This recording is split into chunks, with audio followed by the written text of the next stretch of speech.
Welcome into the show here, everybody. I've got Ron Ace Sports and Stephen Nover here with me to talk about the NFL draft. It's coming up this week. If you're a football fan, it's another reason to be excited. Football's not too far away.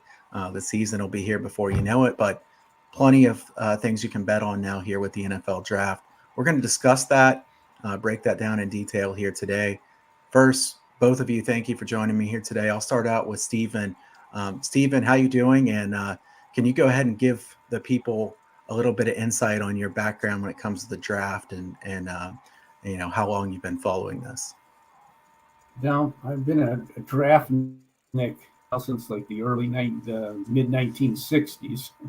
So I've been following this a long time. I go all the way back where you could only get the picks. You could hear them on the radio like every 45 minutes. They might break into some programming with an update on the draft. And I spent a lot of dimes on the payphone calling my dad when I was back in school in those days, saying, "All right, who'd the Packers take?" This was in Wisconsin. So yeah, I'm still absolutely amazed by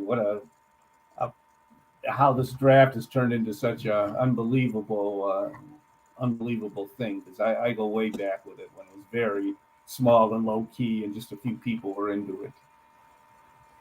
Yeah, it's evolved a lot, that's for sure, no doubt about that. And I know Steven has followed this for a long time and has been very successful with his NFL draft betting. Ron, nice to have you on again. We've done quite a few shows together and always enjoy it. Ron, can you tell the people viewing here today a little bit about your background with betting the NFL draft?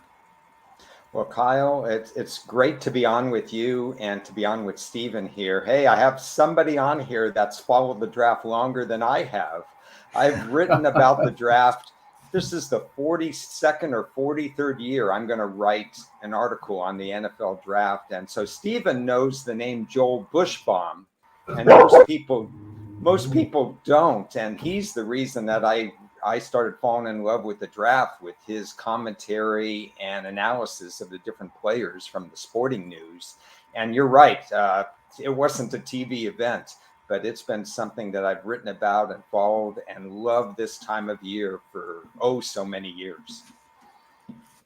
It's a lot of fun, and I'm looking forward to breaking it down here today. So I'll just start this out by saying, too, both of these guys on the screen know more about betting the NFL draft than I do. So I'm going to lean on these guys here quite a bit today. I have gotten a lot better at following the NFL draft and betting it myself in recent years. I think it was the COVID year where there wasn't really anything else going on that I started researching the NFL draft a lot more and seeing that the odds makers really don't like putting out numbers too much for the NFL draft because some people really beat them badly. It's not really easy to find markets where the odds makers are scared of putting up a number, but the NFL draft is one of those spots. So I would encourage people who are tuning in to make sure that when you're betting the NFL draft, you shop around for the best number. I mean, this is a really important time. You can see some massive differences from book to book as far as price. I don't need to tell these guys that so often it's going to come down to one spot. If you find somebody under 14 and a half versus 13 and a half or something like that, it's going to matter quite a bit. And then the price, you can find a minus 115 one spot, maybe minus 160 another spot. That's going to add up a lot over the long term. So definitely shop around for some of these numbers. That's going to be a huge key to winning in the NFL draft. Let's go ahead and get into this breakdown here a bit, guys. We're going to kind of go position by position. If you guys have anything you want to add or bring up, certainly feel free to. We're not going to keep this too structured here, but let's look at it. Quarterbacks first. I think it's kind of a given that Bryce Young's going to go first at this point. Everybody seems to be settled into that thought. So I guess the question is, where you go from there when it comes to quarterbacks, who will be the second, third quarterback taken. I will start by saying, and this is me being a college football follower first, college football better first. I think some of these quarterbacks are being overrated by the teams at this point. I don't think that they're nearly as sure of a thing to be a good quarterback in the NFL as some of these guys that are going to get drafted highly. Even Bryce Young has his question marks now. I love Bryce Young, but 5'10" is a little bit concerning. He's under 200 pounds. I think Young will do well, and that's who I would pick first if it were me. But then you go after him, you have some guys catching steam like Will Levis, Anthony Richardson. These are guys that were pretty inconsistent in college. So we'll see if they can make the big jump in the NFL. I'll go with you first, Ron. So who do you think will go second of the quarterbacks here in the NFL draft this year? Yeah, thanks for giving me a hardball question to start off with, because one of the great things about the NFL draft is trying to predict what NFL GMs and coaches will do. And Houston is one of the most off-the-wall drafting organizations that you can have. We saw that with Darryl Stingley, last year going ahead of Sauce Gardner. And I really think that Houston could go either quarterback or either edge rusher when we get to the edge rusher. So the short answer is I don't know which way to go. The long answer would be, if I'm Houston, I'm okay with CJ Stroud, but I'm not okay drafting Will Levis or any of the other quarterbacks at number 2, because the bust rate for quarterbacks, especially chosen number 2 or number 3, is well over 50%. It's just crazy how it's just a guessing game with quarterbacks after you get past the first pick in the draft. So Houston needs a lot of things, but I am unclear as to what they'll actually do as of this moment. Yeah, Houston is pretty big wild card. I think even Arizona in the 3rd spot looks like a pretty big wild card. I know they're going to be a lot of trade talk as far as whether they'll keep that pick or not. But Steven, any thoughts on who might be the second quarterback taken? And then the next thing I want to discuss, and I'll toss this back to Ron here after that too, over under 4.5 quarterbacks taken in the first round. I think that's going to be a close call. I think I see the odds sitting at -110, a lot of places on each side. So I don't think anybody's too sure of that. But Steven, in general, what do you think of the quarterbacks here? And we've seen a lot of talk of who could be the second quarterback taken. For a long time, it looked like it was definitely going to be Young and then Stroud, and then Stroud stock has kind of dropped a little bit here of late. So what do you think of this one here, Steven? Well, I agree with Ron. I think it's going to be C.J. Stroud. He's the safer of either Lewis or Richardson. And boy, if you're going up that high, if he decides to take at number 2 with a quarterback, I mean, there's serious questions about Levis and Richardson, and Stroud's a more polished guy. So I would think that they would go Stroud with the number 2 pick if they go quarterback. Yeah, I think that would be the safest of the choices. Yeah. What do you think? Kind of discuss. I'm sorry, Kyle. Oh, I was going to say, what do you think about the 4.5 number just for first round for NFL quarterbacks? I know that's one of the most popular bets right now, is whether there'll be 5 quarterbacks taken in the first round or not. Yeah. Do you have any lean on that, Steven? I have a lean to over 4.5 quarterbacks. Of course, it's all depending on Herndon Hooker. He would be that 5th quarterback going in the first round. And just starting today, there's more reports that he is going to probably go in the first round. So I want to do a little more research on that. And if that is the case, then yes, definitely over 4.5, which is at a fair price. I wanted to ask you guys, I feel I'm kind of on a limb by myself because I have over on both Levis and Richardson's draft status. They're going really early. The over under is very early. 4.5, 5.5, something like that. Do you feel that way, or am I just kind of on a limb by myself? Because I don't think Richardson's a project. He's not a 1-year project. He's a 2 or a 3-year project. I don't know how you can go top 5 on that. And as far as Levis, I mean, he's got the strong arm, but he's been a turnover machine. He couldn't even beat out Sean Clifford at Penn State. This is a guy someone would take in the top 5. I just think there's each factor, and that would be just too huge of a reach, in my opinion. And I guess the flip side is, well, these are the quarterbacks and grab one. So, I was just curious what you guys think. I'll say from my end real quick, Ron, and I'll let you go more in depth about this. I think following Kentucky for a long time, I don't think Kentucky necessarily won a lot of games because of Will Levis. They had a good defense. They had a good running game. They were good in the trenches. I think Levis has a ton still to prove. I know he has potential. I think he's a pretty big reach anywhere that high, but I do see the steam coming in on Levis to be picked pretty high. Look, we've seen GMs draft quarterbacks way before they should have many times before. It's pretty common to at least reach on them. I don't think he should be taken that early, but I'm starting to think he might get chosen that early. Ron, do you have any more thoughts on those two guys? It's a fascinating subject, and I'm with you, Stephen. I personally think that the over is the right play. We saw last year how these quarterbacks, the perception of the public was one thing, and then the GMs, we saw them be drafted in the second, third, fourth round, even for Willis. And so I think deep down in the draft rooms, they don't really want these quarterbacks that early. The flip side is a guy like Mitchell Trubisky with very few starts way back when. They traded up to get him. I think it was from 3 to 2. And, just another case of second and third quarterbacks going that way.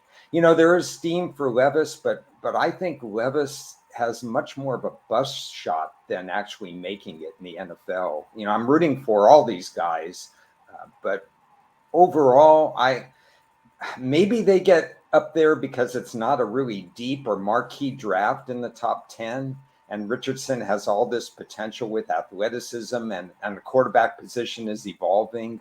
But I do think I would tend toward the overs, because when they actually are on the clock making a pick, that's a huge risk to be taking one of these quarterbacks. Yeah, I think that's fair. So let's move on, guys, to a next position group here. Running back one that's kind of in the news here today. I've seen the line move on the over has been pretty massive. The plus 300, plus 400 here a couple days ago. Now we see over 1.5 running backs sitting at minus 110 a lot of places. So I think the news that several draft guys have announced that people are pretty high on Gibbs. Jahmyr Gibbs, I believe it is, from Alabama. It seems like Bijan Robinson's going to go pretty early. I feel fairly confident that Robinson won't fall very far. The question is whether you can get a second running back taken later in the first round. I don't want to go too in depth on this one because I think it's not quite as interesting as some of the others. But Ron, do you have any thoughts on the running back props here? Yeah, I'm proud of the fact that I have plus 350 for over 1.5 running backs selected. I take a lot of moves early in the draft. One of my strategies is to play outliers or play things that are attractive early. A month ago and stuff like that, when you can find them. And then as the market kind of adjusts itself these last 2 or 3 days, then you might be betting more chalk and stuff like that. I think Gibbs, yards per carry is such a good indicator, along with time speed, for success for NFL running backs. And I think Gibbs checks both boxes. And I wouldn't be surprised if Dallas and Cincinnati in the mid to late 20s are teams that are targeting a running back, or if somebody even moves up from the second to the first round. I think running backs, I think 2 running backs will go in the first round. It's certainly steaming that way.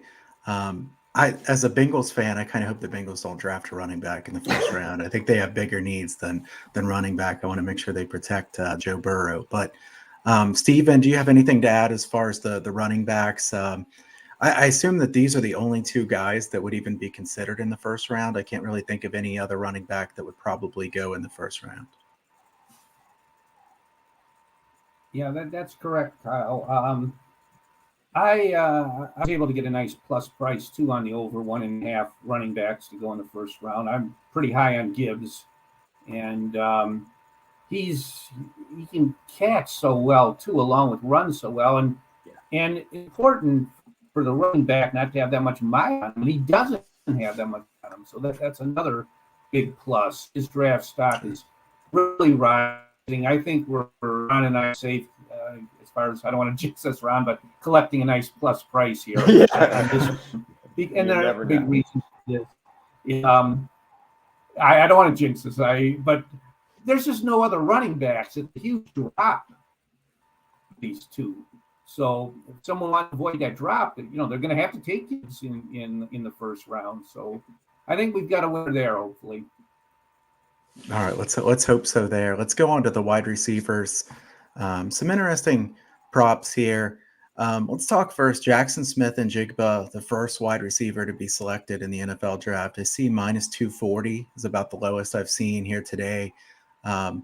I do think Smith-Njigba will be the first wide receiver taken. It would surprise me a good amount if he's not.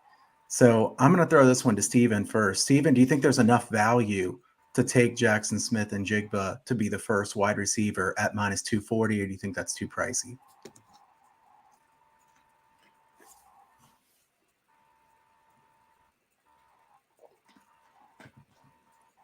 Steven? Yeah, I was having a little trouble hearing you, Kyle. You were kind of breaking Oh, up. okay. You were talking about the Ohio State wide receiver. Yeah, I think he's definitely going to go first of the wide receivers. I think he's the only wide receiver that go in the top 15.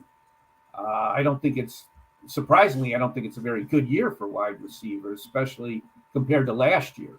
It's a great year for tight ends. We're not on that subject, but in comparison, you'd think usually be the other way around. You'd be deep at wide receiver and not so deep at tight ends. But that's the uniqueness of this 2023 draft is a great year for tight ends and a down year for wide receivers. Yeah, I mean, Ron, do you think minus 240 is a good enough price for me to take Smith-Njigba to be the first one? I don't know if being a Buckeyes guy, should I be taking Smith-Njigba to be the first wide receiver, or is that too much? I've seen it steamed as high as minus 350 today. So we're starting to see some news come out that, yeah, they're back on him. There was a time period when they weren't back on him. I had him going first. I think I tweeted it out over a month ago with favorable odds. And I don't think I honestly wouldn't pull the trigger above minus 150 because there are different shapes and sizes of wide receiver. And I agree with Steven. We've been spoiled with so many great wide receiver classes. And this is by far not one of them. This is not a good class. Zay Flowers, who I really like, he's just shorter than ideal.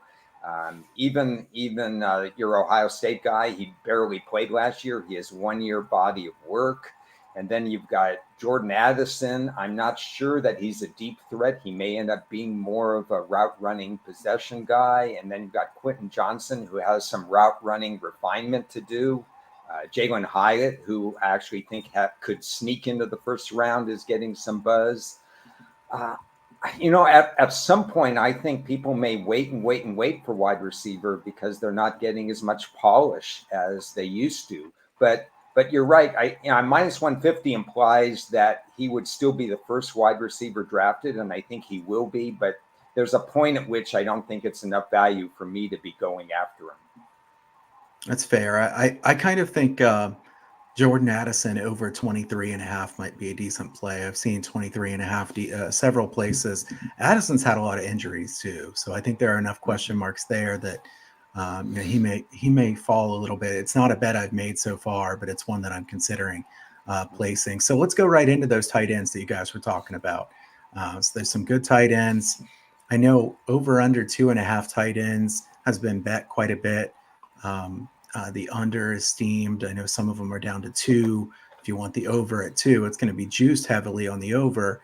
I wouldn't want to take under 2 because I think this is pretty clear that 2 should be taken here in the first round. Now, I'm hoping for my Bengals that they can get a good tight end there toward the end of the first round. I don't know if Michael Mayer will fall that far. That would be pretty nice if he did. I liked Michael Mayer to be selected first when he was an underdog. He was plus 160 at one point to be the first wide receiver, or the first tight end taken. Now he's like minus 140 is the lowest you can see today. So pretty big difference in price. Like I said, I don't know that I'd be anxious about taking minus 140 because Kincaid's good. I do think one of the differences is Kincaid's kind of more like a receiver. He would be big in the pass game. Some people think he'd be a great fit for the Bengals because just gives Burrow another great option. But Mayer hasn't had the health issues that Kincaid has had with his back. And I think I would, if I were a GM, I'd be taking Michael Mayer first, just because I feel like he's more of a sure thing. Ron, what do you think about the tight ends here? Do you see any kind of value betting the tight ends? I love this tight end group. Like you guys have both mentioned, I have 7 in my top 100. I think when push comes to shove, because we talked about it, I think you and I talked about it and pulled the trigger on Mayer plus 160 at the time. At some point you go back to the tape, and the tape on Mayer is just too strong to ignore. And the fact that Kincaid didn't have any workouts has me thinking that he may go a little bit later than people think. And then you've got 2 others that you have to consider. Washington, who was behind Brock Bowers at Georgia, and no question Brock Bowers would be the number 1 tight end in this draft if he were coming out. And then you have another guy who played only 2 games, Luke Musgrave from Oregon State, who actually is being mocked 1 or 2 places to Cincinnati itself. I mean, you could see 1 or 2 of these guys sneaking into the first round. You could see Kincaid dropping. I think Washington's number, for example, is 38.5 at a few places. I think that's intriguing. I think Mayer goes first. I don't think it's in the top 15. I don't think any tight end goes in the top 15, but we're going to see a lot of second-day tight ends in this draft. Yeah, Laporta, another one that could be a pretty good tight end for true. somebody as well. Steven, any other thoughts on Mayer, Kincaid, or any of the other tight ends here? Well, I was kind of proactive on that. I took a plus price on Kincaid. I don't know if either be here or Mayer that'll go first, but at a plus price, a pretty good plus price too at the time. I'll be rooting for Kincaid to go first, and I think he's the earliest a tight end can go. Is the Packers are holding the 15th pick, and they desperately need a tight end, and I don't think that would be a reach to take Kincaid or Mayer at that. As a Packer fan, I'm hoping they trade down and get one of those guys, but if they don't, I can see them sitting there at 15. My thinking on tight ends is it's such a deep group that those would be the only 2 going in the first round. There'd be so many and choices there in the second round. There'd still be so many good tight ends there. So, we'll see how that plays out. I think that's fair. So let's move on to the offensive linemen. Some pretty good offensive linemen here that I think there could be a run on offensive linemen somewhere around the 9, 10, 11, 12 pick mark. You got Paris Johnson as the favorite to be the first offensive lineman taken. I was looking here right as we were talking, minus 150 or so at most books to be the first offensive lineman off the board. Skoronski second, Jones and Wright also given some chance.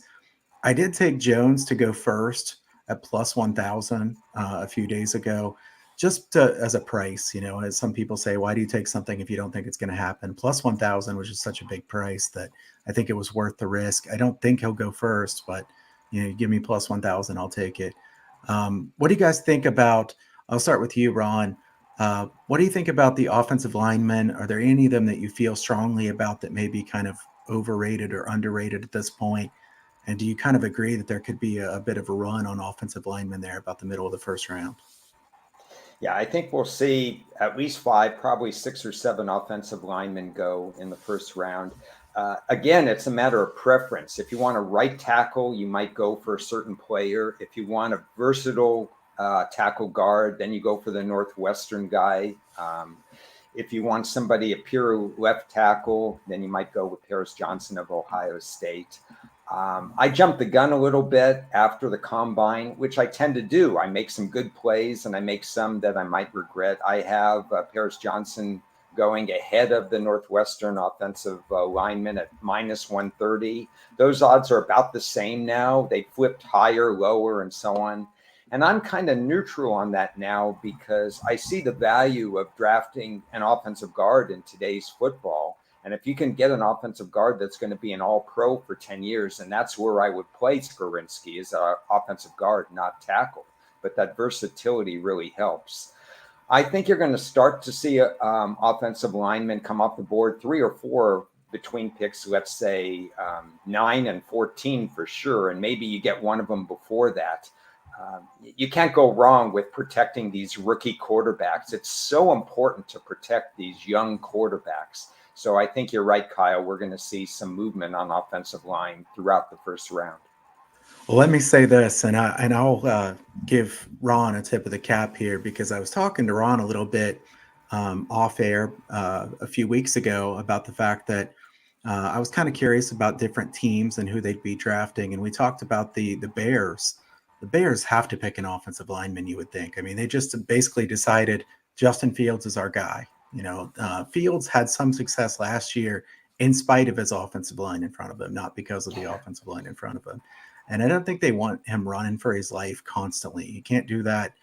You want some designed runs, but they gotta improve their offensive line. So the Bears better be picking their first pick better be an offensive lineman. I did bet that one. I think that the juice has gone up a decent amount. I got minus 140 on that. I've seen minus 175, minus 180 still. I still think it's a decent play. At 9, I think it's pretty big favorite there that the Bears would be taking an offensive lineman. Steven, do you have anybody in particular here of the offensive linemen that you like, or anything particular that you want to discuss here on the offensive line?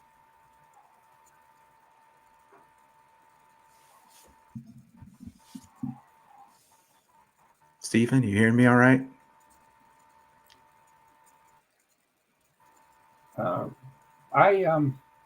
Johnson or Skronsky goes first. But the best offensive lineman, as it may turn out, could be this Darnell Wright, and he could kind of be the surprise offensive lineman that could have the most impact when all is said and done. But I love Skronsky's versatility, and I love his pedigree. I remember his grandfather, Bob Skronsky, was the Packers left tackle in the Lombardi era. And I think the top 4 are pretty solid with offensive linemen, and they all could go within like the top 15, 16 picks. So is there any chance, guys, I'll ask this as a Bengals fan, is there any chance that there's going to be a good offensive lineman that the Bengals might take toward the end of the first round? It seems like all the guys that they would have rated really highly will probably be gone by that point, but do you think the Bengals still possibly take an offensive lineman, or what do you think about that? The value is probably more in the second round for the rest of the interior offensive linemen. There's a couple I like that could sneak into the first round.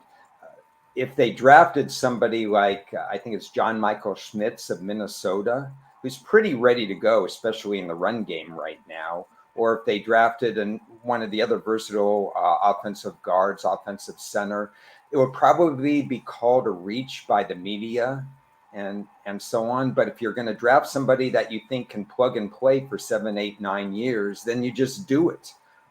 I think Cincinnati should probably go elsewhere with that pick, but I still would double up if I'm Cincinnati in the second round and maybe later on in the 4th, 5th round, and make sure you get 2, because it's still an area of contention on the team protecting Joe Burrow. Sure. Yeah. Stephen, any thought on that? Well, when it comes to offensive linemen in the draft, it's my opinion that one of the elite ones, then wait even into the middle rounds of linemen that turn up in the middle rounds. It's they're hard to judge in that, and yeah, the elite ones stand out, but there's only a couple of them every year, and they go real high, obviously. So look at all the starting offensive linemen and the above average ones who have been drafted middle to late rounds, and do your homework. Go that route, in my view. All right, that makes sense. So, and by the way, Kyle, I don't have a lot of sympathy for your Bengals play, because you had Anthony Munoz for so many years. So. Yeah. That was really before I could pay attention to the Bengals too much. And let's just say this, Stephen and Ron, the Bengals haven't won a Super Bowl, so you have to have some sympathy for Bengals fans. That we got to get a winner at some point here. Okay. we'll see if they can do it here with Burrow. They do have a very good team. I think they're just a couple players away from being able to do that. So a fun team to follow now for sure. Let's switch over to the defensive side. I'm going to see who am I going to put on the spot here first on this one, because I think this is a really tough question. I'm going to put Steven on the spot here. Steven, Jalen Carter. Carter's been talked about a ton of times. I know this is a really, really tough question. Jalen Carter's draft position now 7.5. If you would have said this several months ago, said Jalen Carter's set at 7 or 7.5, everybody's betting the under. Everybody's going to bet the under, and they think it's free money. Obviously, he's had off the field issues. Do we think that Jalen Carter slips enough to be past the 7 spot, or do you think the under is the better way to go there? Even if you haven't bet it, what would be your lean on that one, Steven? My lean would be that he's not just because of the off-field issues, the motor vehicle accident that he was involved with, where somebody died, and also I'm reading reports that he's not really into football that seriously. He doesn't really love the game, and he's got remarkable talent, but you factor in those other things. That's why I feel he may slip it. Okay, Ron, any thought here on Jalen Carter? Guys like that have such a huge bus factor. It's just hands off. You can't pick him in Detroit, for example, right now, because you just had some off the field issues with your front office and your players for gambling and stuff like that. If you're going to draft him in Las Vegas, I mean, in that town, Jalen Carter, that would be just horrible. If it's not Seattle, he's not going in the top 6 picks, and that's where it was routinely 6.5. A weird thing is you could get 22-1 right now of him being drafted at pick number 7. And I could see the Raiders trading out of that and a team like Philadelphia trading into that. If you want to match him up to a team, I think some people have said Chicago, maybe it's Philadelphia, maybe it's still Seattle. If you want to match him up to a particular team, it's probably better if you think he's going to go in the top 6 to match him up with Seattle rather than say under top 6. But personally, I wouldn't draft him in the top 15. Okay. All right. So I'm going to say one that I thought was a really good bet at the time. It's moved a bit. Lucas Van Ness from Iowa. It took him to be selected in the top 20 at BetUS. It was minus 200 at the time. Minus 225 now. I still think is a good number. We know that Iowa has had all sorts of trouble on offense, but their defense has been amazing year after year. Van Ness didn't even start, which is kind of just strange because he has such a high upside. But Iowa's defense, very good. His 4.58 40 time, 7.02 3-cone, which is about 90th percentile for defensive ends. Very good athleticism. Long arms, great motor. Guys, I think we've seen enough of these really good defensive ends make a big difference in the past. You have guys like, Myles Garrett, Nick Bosa, Micah Parsons, the edge rushers that have just completely changed their defense. I think Van Ness is very good. Obviously, there's other defensive ends. Will Anderson's going to be a great edge rusher. But I think Van Ness can't fall too far because of his athleticism and upside. And if you look from about number 8 to 20, as far as the teams that have to pick, there's a ton of guys or a ton of teams there that really need a good defensive end. I think you think of Atlanta, New England, Green Bay. Green Bay has several needs, obviously. Detroit, for example. These are some teams that really need a good defensive end. So either of you have any opinion on Van Ness there going? Do you think that's a good play there in the top 20?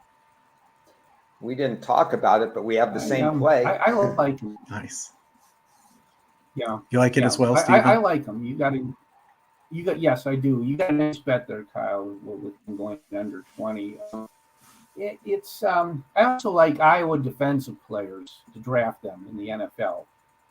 They turn out where, like, opposed to Clemson defensive players, particular defensive linemen, most of the time they wash out.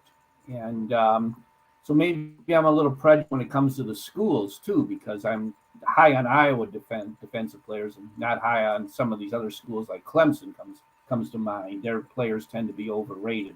So if you can rush the, you're going to go pretty high, and that's the case with Van Ness. All I right, think that's a so good point there that Stephen makes, is that the schools do matter when you have, especially when you have continuity in coordinators like at Iowa. That really does matter, that Iowa players tend to be fundamentally sound on defense when they come into the NFL. Offense, different story. Defense, absolutely. offense. So don't get me started. But defense, for sure. Ron,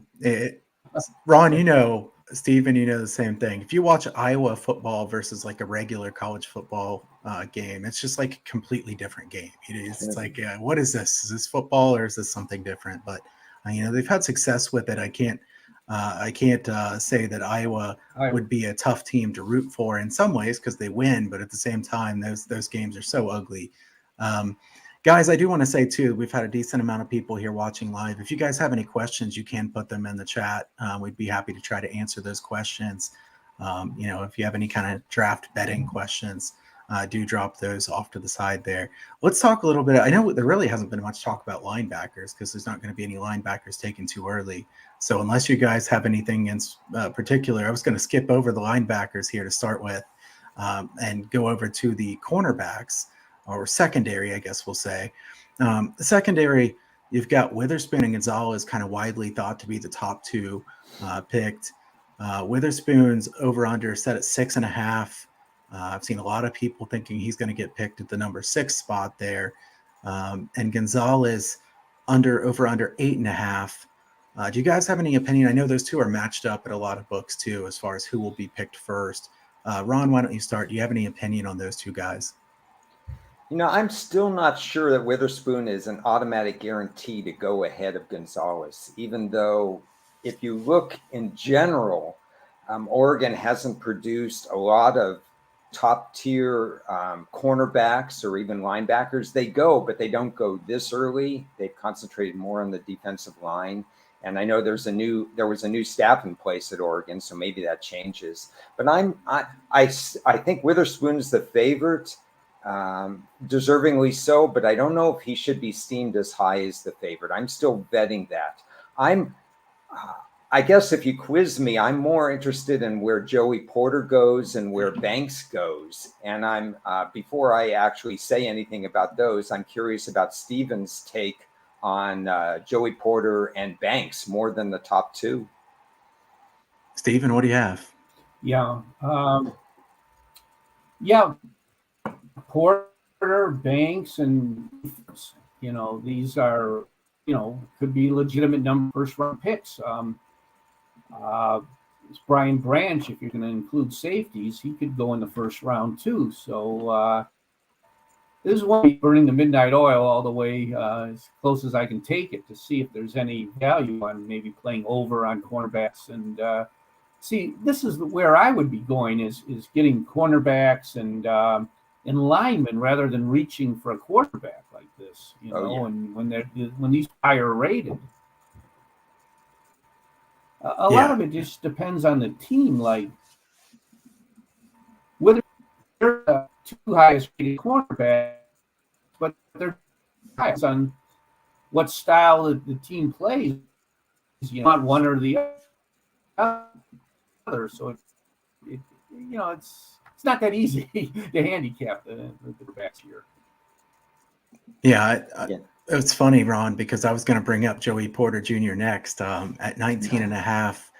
I kind of think he might be a good underplay at 19.5. There are several teams right ahead of the 19 spot, including Pittsburgh, where it would make a decent amount of sense for Porter Jr. to be picked.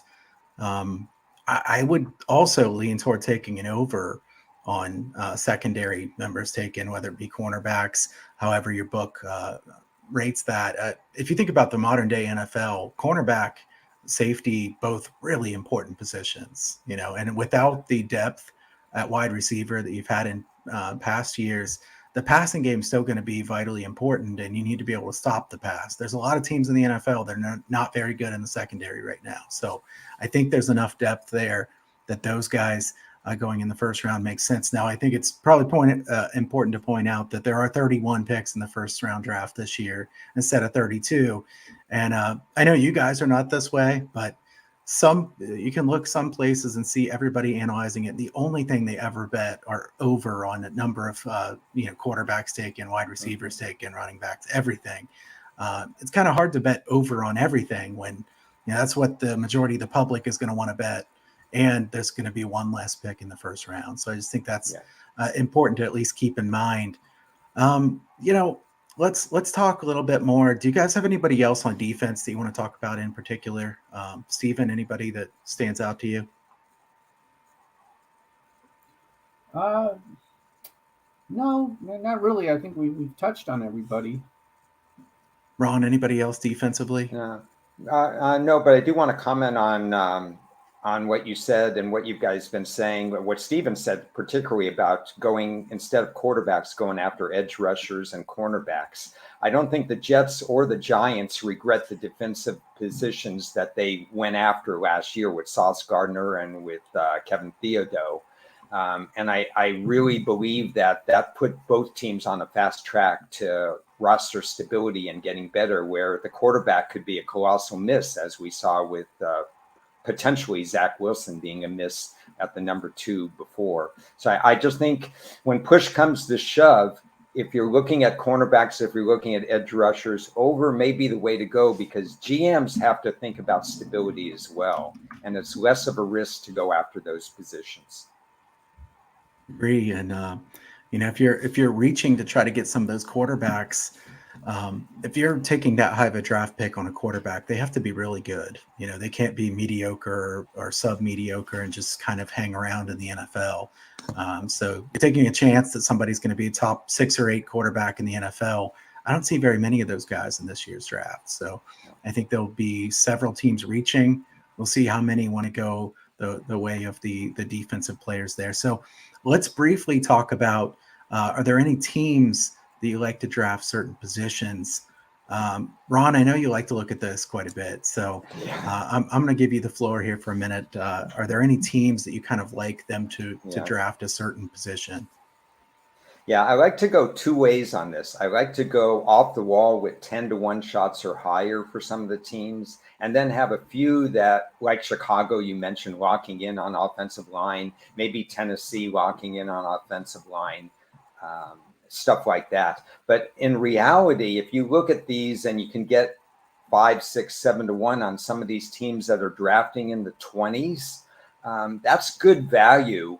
And I think 8 of those hit last year. There were about 24 offerings last year, maybe 23, because a lot of teams had multiple first-round picks.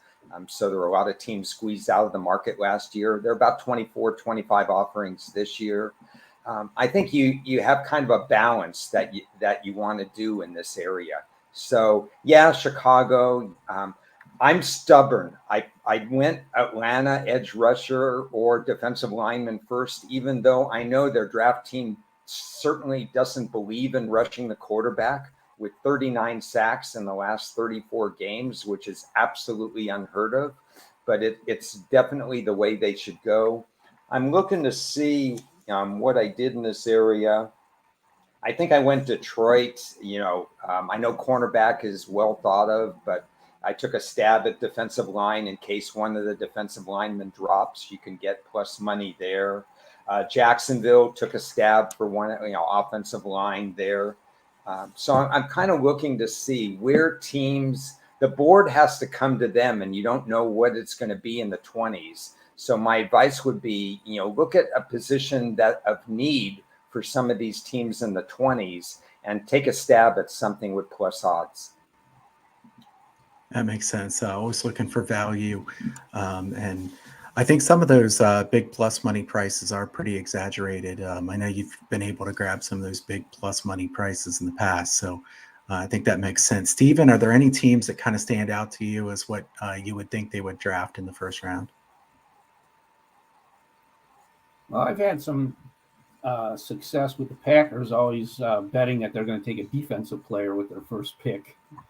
And kind of piggybacking to what Ron said, I think when you get teams that are making their first pick to like in the 20s and all that, I'd say look for the plus price, because a lot of these teams, especially, and you can trace their history, where they'll take the best athlete available, and it might not be a position of weakness, but if there's somebody there and it's a huge plus price, maybe shot that way as far as these teams. But I found that just about all these teams play poker, they spread disinformation. About the only honest one are the Steelers.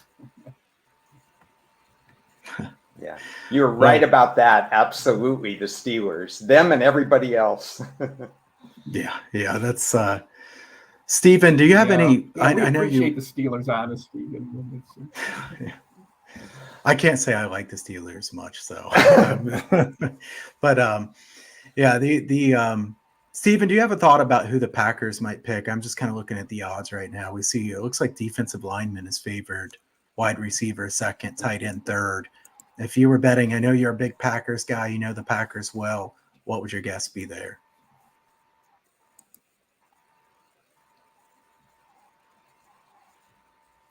Well, I don't think they're going to go wide receiver unless that Ohio State guy is there for him, but I don't think he's going to be there at 15. So my, dream scenario, if I were the Packers, is the chance to trade down and pick up some extra picks and then still be able to get a Kincaid or Mayer, a desperate need for tight end. And don't know if they're value-wise at 15, it might be a slight reach. But sometimes, if it's only a slight reach and you have such a desperate need for that position, then you'll go ahead and pull the trigger. Right, definitely. Well, guys, we've gone about a little over 45 minutes here thus far. If you have anything else that you want to touch on here, we can, but otherwise we can wrap this up. Ron, did you have anything else you wanted to bring up before we shut down here? I'm fascinated with the linebacker position, and we didn't talk about that. So I'm interested in your takes as to who the first linebacker might be drafted. I don't think we're going to see a first-round draft pick at linebacker. We do have another Iowa player in this mix, but I'm kind of leaning Drew Sanders. And you mentioned, Kyle, at the top of the show, which is very important to reiterate right now, is shop around for these lines, because I've seen Drew Sanders at plus 125 all the way to minus 170 to be the first linebacker drafted. And I've just seen the linebackers all over the place, even including the Clemson linebacker being mentioned as possibility. Any thoughts on linebacker? I'm leaning toward Drew Sanders at plus money being a play that would be interesting to me. This is not something that I've really handicapped too much, so I'm going to pass this one on to Stephen. Stephen, do you have anything as far as the linebackers that stands out as maybe having some value there?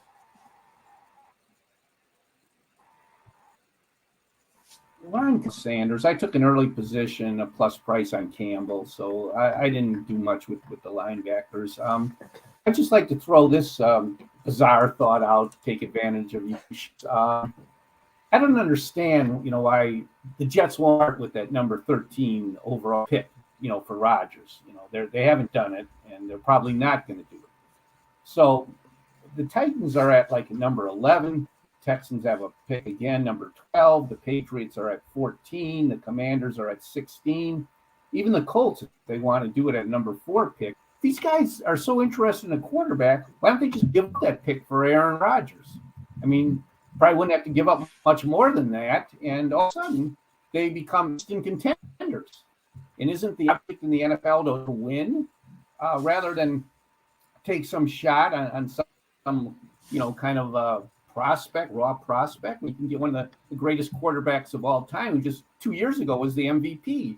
He had a bit of an off year last year, but he's still darn good, still an elite quarterback. So, is this just bizarre thinking on my part, or is this maybe not as strange as it may sound? Ron, what do you think on that one? Well, there's two very, very different schools of thought with quarterbacks. Do you go Matt Stafford and win a Super Bowl and then do nothing, because you have no more draft picks for the rest of the decade? Do you go Tom Brady, and you get him for 2 years, you win a Super Bowl, and now literally Tampa Bay might have one of the five worst teams in the NFL coming in? Or do you build your roster like the Giants, like the Jets did last year, like some of these other teams? My guess is Rodgers is probably going to play 1 year, maybe 70%, and maybe he goes 2 years, 30%. I don't really want to take Rodgers and give up a first round pick for a guy who's going to play 1 year, maybe two. Yeah, Rodgers would turn 40 during this season, so it is a risk. I understand where you're coming from, Stephen. There's so many quarterbacks that seem like a big reach here that would certainly be tempting. I don't know. It feels like if it doesn't work out in that first year or two, then you've really set yourself back quite a bit. So Yeah. I don't know. I think I wouldn't want to be in that position. I'll say that. I'm glad I'm not the GM trying to decide that. But I do want to bring up one more for you guys. We've seen a ton of steam on Tyree Wilson, tons of steam coming in on him, even being favored to be the first defensive player taken several places. I see him to be selected as a top 5 pick is minus 325 on BetUS. I see under 4.5 minus 160 for Tyree Wilson. Do you guys think that this talk of Wilson really jumping up the boards is real? Do you think he's going to be picked very highly? I'll start with you, Ron. I think the talk is real because it's Houston, and Houston does these kinds of things. I think Houston could take him. Safe isn't in the NFL, and Will Anderson is too safe, apparently, and you're always trying to find somebody to beat him out.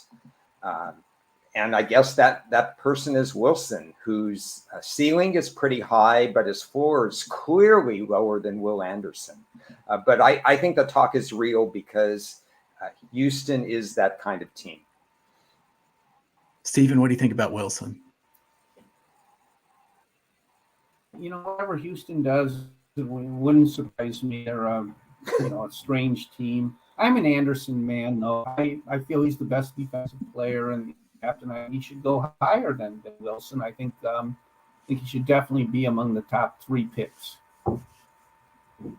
Yeah, I guess it's also a possibility that all this talk about the quarterbacks, and then it wouldn't be too stunning if Wilson and Anderson both go in the top 2 or 3, in the top 3 or 4, I should say, because it's certainly a possibility that there's some trading that goes on and somebody really wants that defensive lineman. So I think some people are a little bit too confident of the quarterbacks all going very early, based on the quarterbacks are not quite as good as they're being talked up to be. So first, I want to say thank you to both of you guys for joining us here today too. It's been a fun chat here with you. Stephen, why don't you let people know where they can find your information, and you can tell them a little bit about how you've done with your NFL draft betting here in the past. Well, past 3 years, I'm 32-8 on my draft props, and I've been fortunate to beat the NFL draft with props every year. I hope that continues this year. Kyle, you can find my draft if people are interested. They're also available at through me, Stephen Over at Stephen Over1 via Twitter.